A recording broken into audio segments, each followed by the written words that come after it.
Net connection में अब हमारे साथ ही जीपीटी हेल्थ केयर का मैनेजमेंट कंपनी का आईपीओ खुल चुका है और हेल्थ सर्विस से जुड़ी जीपीटी हेल्थ केयर की 1989 में स्थापना हुई और ये कंपनी पूर्वोत्तर भारत में आईएलएस ब्रांड के तहत कई हॉस्पिटल चलाती है और इसके साथ ही मल्टी स्पेशलिटी हॉस्पिटल के साथ साथ डायग्नोस्टिक सर्विस, फार्मेसी, ये सर्विस भी कंपनी देती है।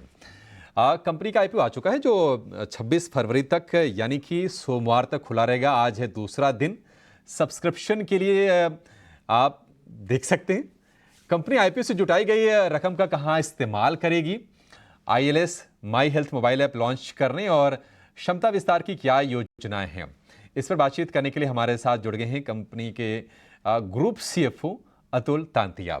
अतुल जी, बहुत शुक्रिया आपका सर समय देने के लिए। स्वागत है आपका ईटी न्यूज़ स्वदेश पर और सबसे पहले हमारी तरफ से आप शुभकामनाएं भी स्वीकार करें। आप प्राइमरी मार्केट में आपका आईपीओ खुल गया है और आप बाजार में आने की तैयारी में हैं। सर जरा ये बताएंगे कि जो फंड्स आप रिसीव करने जा रहे हैं इसका इस्तेमाल आप किस तरह से करने जा रहे हैं? क्या कुछ कर्ज चुकाने पर खर्च होगा क्या, और अगर हाँ तो फिर कितना कर्ज बचा रह जाएगा आपके बुक्स में? जी धन्यवाद हमें इस मौका देने के लिए। जहां तक प्राइमरी इशू का सवाल है, हम 40 करोड़ रुपए रेज कर रहे हैं। 40 करोड़ में से 30 करोड़ रुपए हम कर्ज चुकाने के लिए यूज करेंगे।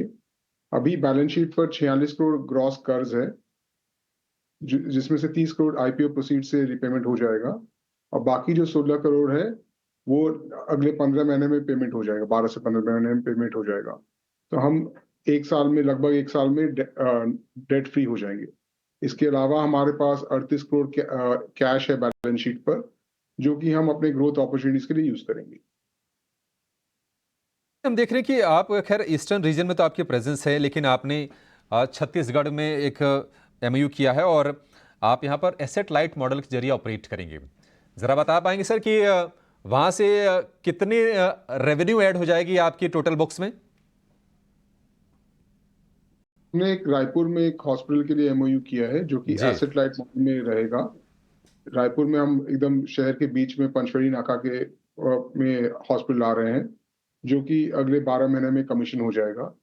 ये हॉस्पिटल लगभग 152 बेड का हॉस्पिटल है। 3-4 साल में जब ये हॉस्पिटल मैच्योर हो जाएगा तो लगभग 100 करोड़ रेवेन्यू वो हॉस्पिटल देगा। एक और प्रश्न, हम देख रहे हैं कि आंकड़े जो दिखा रहे हैं हमें आपके हॉस्पिटल्स की जो ऑक्यूपेंसी रेट है वो बाकी लिस्टेड प्लेयर्स से कम है थोड़ी सी। इसके पीछे सर क्या रीजंस हैं और आपको लगता है कि ये मोमेंट्री है या फिर एक टेम्पररी फेज है, कंपनी का आगे ग्रोथ हो जाएगी ठीक ठाक? तो अभी हमारी ऑक्यूपेंसी रेट लगभग 60% है एट द नेटवर्क लेवल।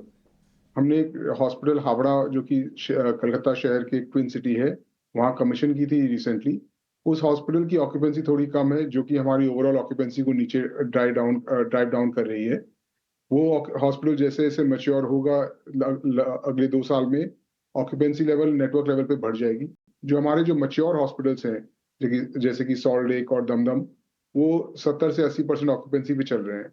तो हमारा ये अनुमान है कि सब हॉस्पिटल्स उस रेंज में चले जाएंगे जब वो मैच्योर होते हैं तब।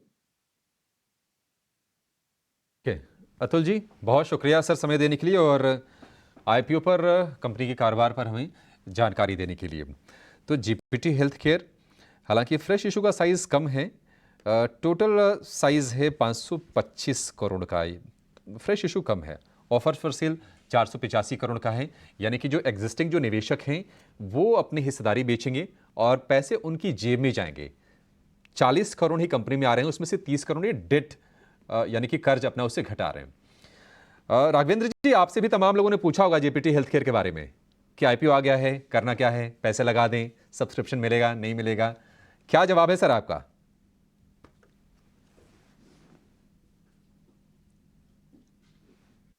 राघवेंद्र जी अनम्यूट कीजिए।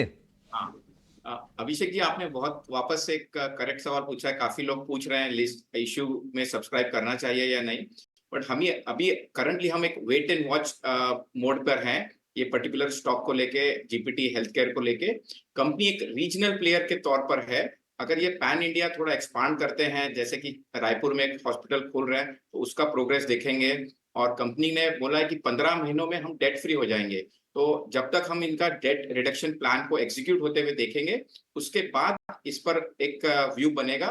बट जब तक ये एग्जीक्यूट करते हैं, what if they walk the talk, जब तक हम एक वेट एंड वॉच पॉलिसी रखेंगे और स्टॉक में ऑक्यूपेंसी रेट भी बढ़नी चाहिए एक नेशनल एवरेज को लेके। तो जैसे जैसे अभी यहाँ पर एक स्टार्टअप के तौर पे हम देख रहे हैं कंपनी को, थोड़ा एग्जीक्यूशन में अगर कंफर्ट आएगी तो आने वाले 2 क्वार्टर के बाद, 6 महीने के बाद ये स्टॉक को वापस रिव्यू करके एक बाय बनेगा।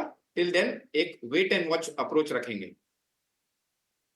पर आपको व्यू भी मिल गया है। राघवेंद्र जी, बहुत शुक्रिया आपका समय देने के लिए और अपने बहुत ही वैल्यूएबल, बहुत ही बेशकीमती इंसाइट्स शेयर करने के लिए। चलिए